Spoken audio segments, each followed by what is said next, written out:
continue the chapter Rise of Modern Era in Europe. So what we are discussing about the invention of new route. तो मैंने बताया कि Istanbul जो है वो एक इम्पॉर्टेंट ट्रेड रूट था इंडिया और यूरोप के बीच में। लेकिन जब इस्तांबुल जो है वो टर्की के कंट्रोल में आता है तो ये जो रूट है ये बंद हो जाता है। यूरोप और इंडिया का जो ट्रेड का जो रूट होता है वो बंद हो जाता था, जो कि यूरोपियन कंट्रीज़ चाहती थी कि इंडिया के साथ ट्रेड हो।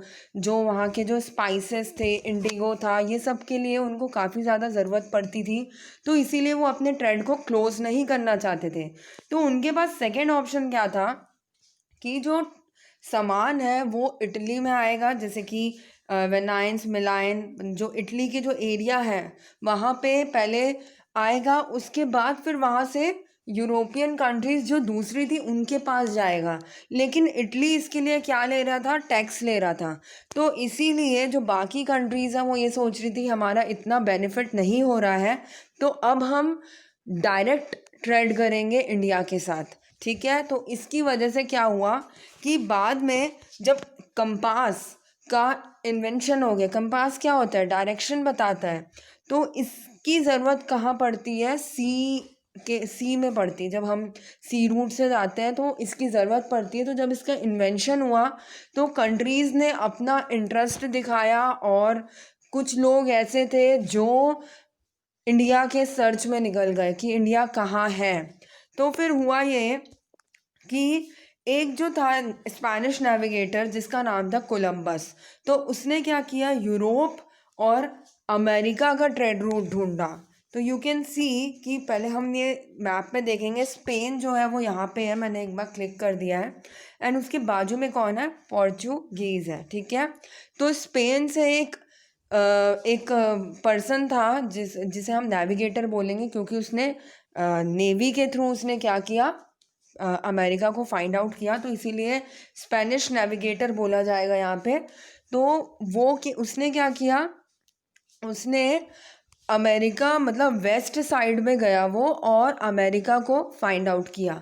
एंड एक और पर्सन था जो कि पोर्चुगीज़ से था, तो उसने क्या किया, उसने इंडिया में आया। तो वो कहाँ से आया अब हम ये देखेंगे। उसने आया, you can see I am pointing here, this is the route, and Africa को क्रॉस करके ये जो लास्ट पॉइंट है, मतलब टिप जो था उसको बताया cap of good hope, cap of good hope.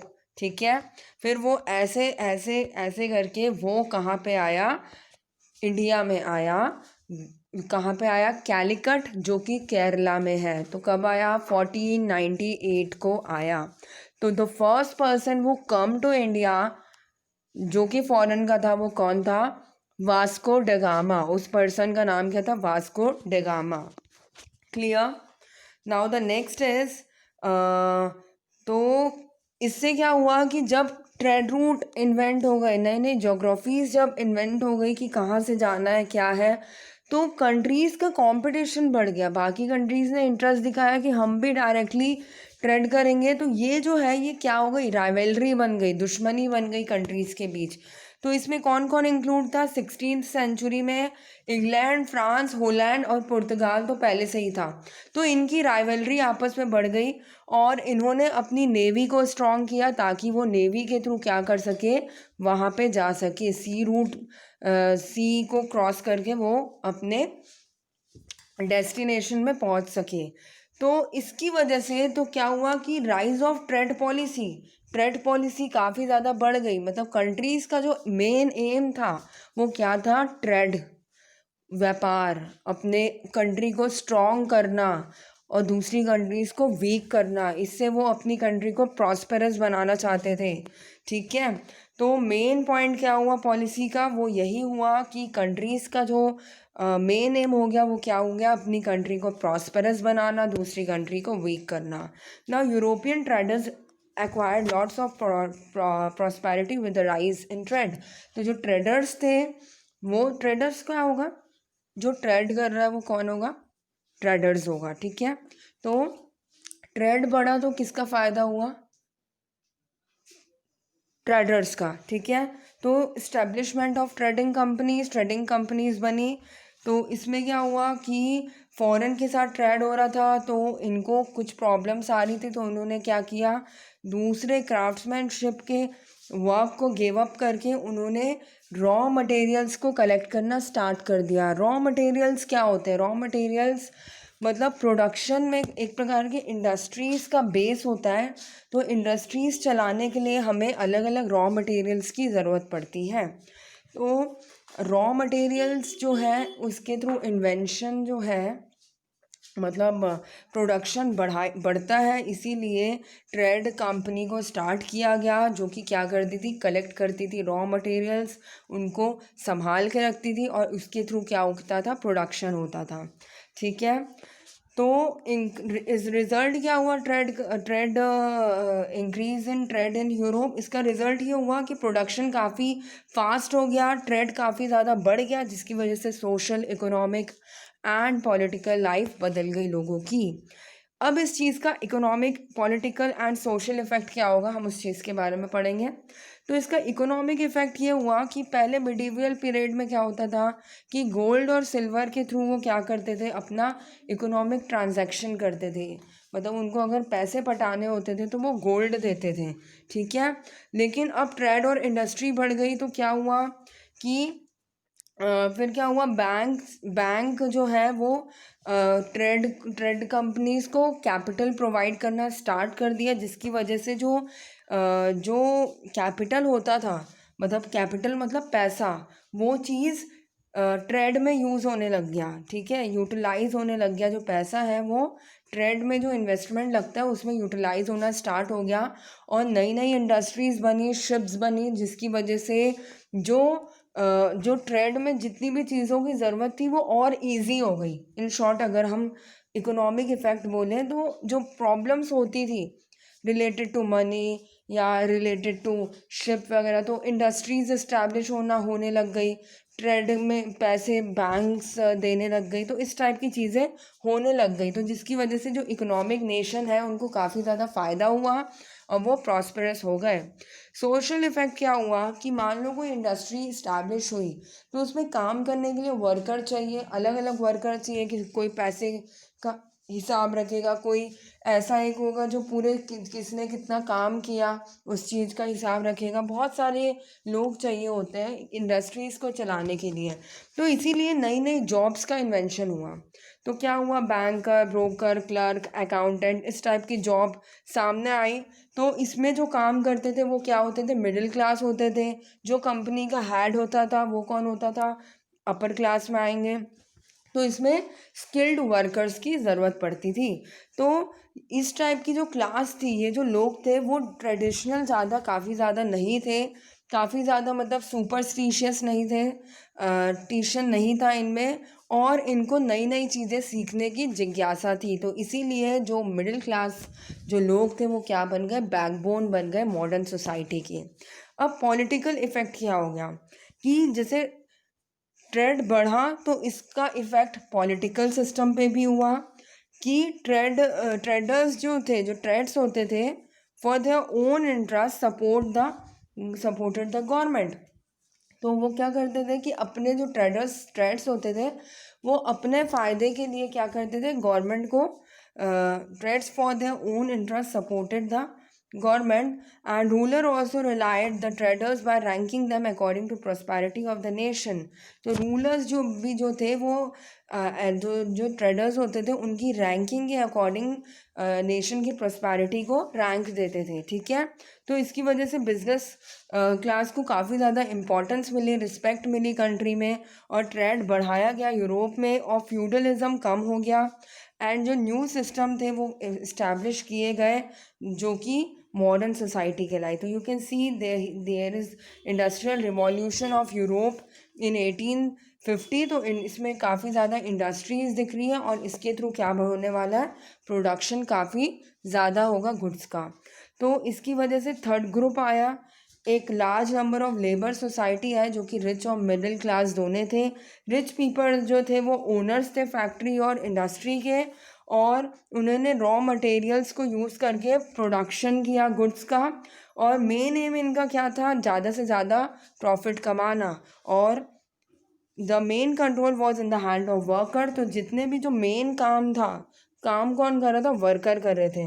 तो इसकी वजह से प्रोडक्शन ज़्यादा हो, इसके लिए मतलब नई नई पॉलिसीज़ अपनाई गई। और पहले क्या होता था कि जो काम करने वाले लोग थे वो ट्रेडिशनल टूल्स का इस्तेमाल करते थे, वो घर पे अपनी सामान तैयार करते थे। लेकिन धीरे धीरे जो प्रोडक्शन था वो क्या हो गया, इंडस्ट्रीज़ करने लग गई। तो क्या हुआ, पहले क्या होता था, प्रोडक्शन स्लो था, ठीक है, और जो मार्केट की डिमांड होती है वो भी फुलफ़िल नहीं हो पाती।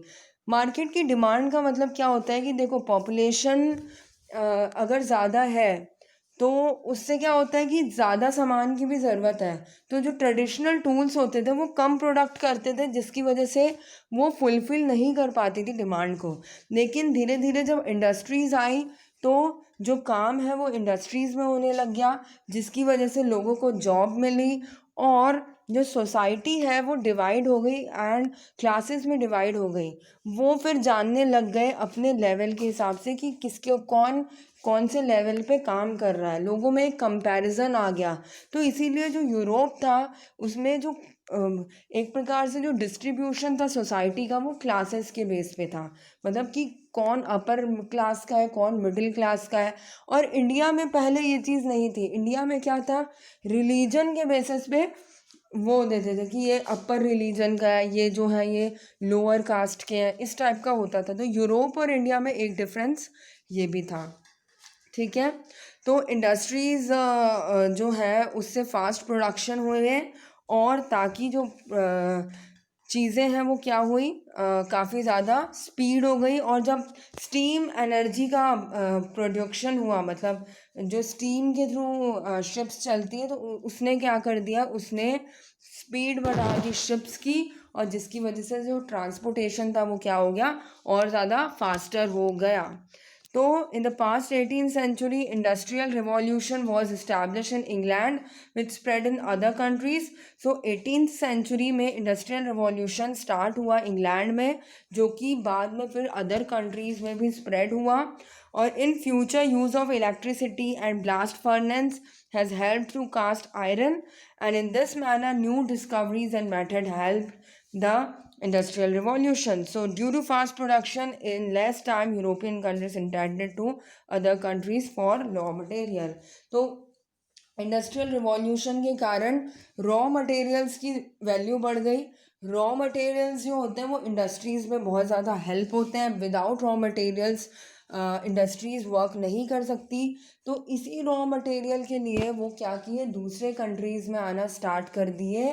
तो जो दूसरी कंट्रीज़ की जो वैल्यू थी वो और ज़्यादा बढ़ गई, क्योंकि अब जो कंट्रीज़ हैं उनको सिर्फ व्यापार ही नहीं करना, उनको अब क्या करना है, उनको रॉ मटेरियल चाहिए।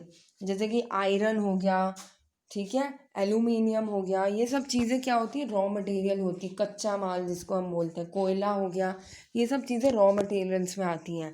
तो जिसकी वजह से नाउ कंट्रीज़ ने क्या करना स्टार्ट कर दिया, जो यूरोपियन कंट्रीज़ थी उन्होंने कब्जा करना स्टार्ट कर दिया। जैसे कि हमने अभी तक पढ़ा है, हम सभी को पता है कि 1947 तक जो इंडिया है वो ब्रिटिशर्स के कंट्रोल में था।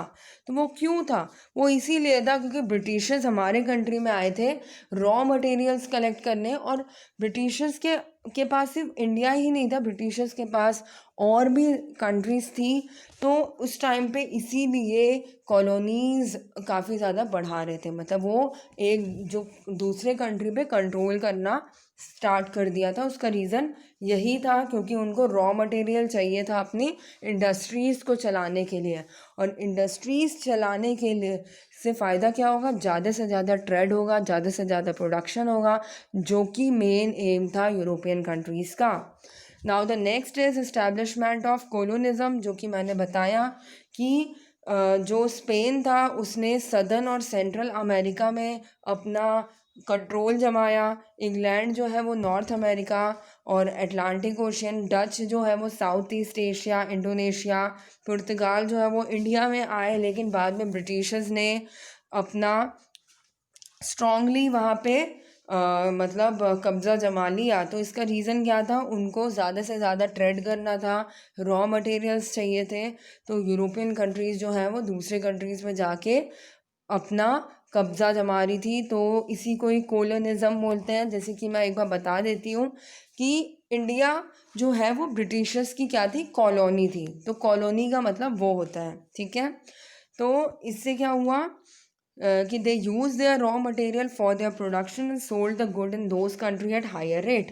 एंड उन्होंने लोकल पीपल को काफ़ी ज़्यादा एक्सप्लॉइट किया और धीरे से उन्होंने लोगों का भी मतलब बिजनेस स्टार्ट कर दिया था। उन्होंने क्या किया था, वो लोग मतलब जो पीपल्स होते थे उनको अपनी कंट्री में ले जाके वहाँ पे एज अ स्लेव्स काम कराते थे, नौकरों की तरह वहाँ पे काम कराते थे। क्योंकि इस इंडस्ट्रीज़ को चलाने के लिए ज़्यादा से ज़्यादा काम करने के लिए लोग भी चाहिए, ठीक है। तो ये होता है। तो इससे हम रिज़ल्ट क्या निकला कॉलोनिज़म का, वो ये निकला कि जो जब कंट्रीज़ के बीच कंपटीशन हुआ ज़्यादा से ज़्यादा कॉलोनीज़ बनाने का, मतलब इधर से ब्रिटेन भी मतलब बहुत सारी कंट्रीज़ को अब हथियाना चाह रहा है, इधर से फ्रांस भी बहुत सारी कंट्रीज़ को हथियाना चाह रहा है, और भी अलग अलग कंट्रीज़ है, जैसे स्पेन जो है वो भी अलग अलग कंट्रीज़ को हथियाना चाह रहा है। तो इनके बीच जब कंपटीशन बढ़ा तो बाद में यही चीज़ एक बहुत बड़े वॉर में कन्वर्ट हो गई, बहुत बड़ी लड़ाई हो गई जिसमें बहुत ज़्यादा लॉस हुआ। तो फर्स्ट वर्ल्ड वॉर तो हम इसमें नहीं पढ़ेंगे क्योंकि वो आपके कोर्स में नहीं है, वो आगे की क्लासेस में है। एंड सेकेंड चीज़ ये हुई कि कंट्रीज़ ने क्या किया, अपने आप को अपनी पावर बनाए रखने के लिए उन्होंने क्या किया, यूरोपियन कंट्रीज़ को जो थी वो क्या करने लग गई, कॉमन पीपल को अनएजुकेटेड ही रहने दी, बैकवर्ड ही रहने दी, ताकि वो क्योंकि जब इंसान पढ़ाई करता है, जब इंसान बाहर निकलता है तो उससे सही और गलत की पहचान होती है। जो अनएजुकेटेड लोग रहते हैं उनको इतनी नॉलेज नहीं रहती, वो किसी भी चीज़ के अगेंस्ट खड़े होने में डरते हैं। तो इसीलिए जो यूरोपियन पावर्स थी वो नहीं चाहती थी कि कंट्रीज़ में पढ़ाई वगैरह और उनको अपलिफ्ट किया जाए। उसका कारण यही था क्योंकि वो अपने कंट्री को क्या करना चाहते थे, बढ़ाना चाहते थे, और उनकी कंट्री को एक्सप्लॉइट मतलब ज़्यादा से ज़्यादा यूज़ करना चाहते थे। तो this chapter is got completed. तो कोलोनिज़म का मैं इफ़ेक्ट क्या हुआ कि मतलब फर्स्ट वर्ल्ड वॉर हुआ, कंट्रीज़ के बीच राइवलरीज बढ़ गई। तो और सेकंड क्या हुआ, उन्होंने अपने आप को पावरफुल बनाया बस, और दूसरी कंट्रीज़ को पावरफुल बनाने के लिए वो इंटरेस्टेड नहीं थे। क्यों नहीं थे, क्योंकि वो दूसरी कंट्रीज़ को ज़्यादा से ज़्यादा एक्सप्लॉइट करना चाहते थे। तो in this way this chapter is got clear. If you have any doubt you can ask. Thank you.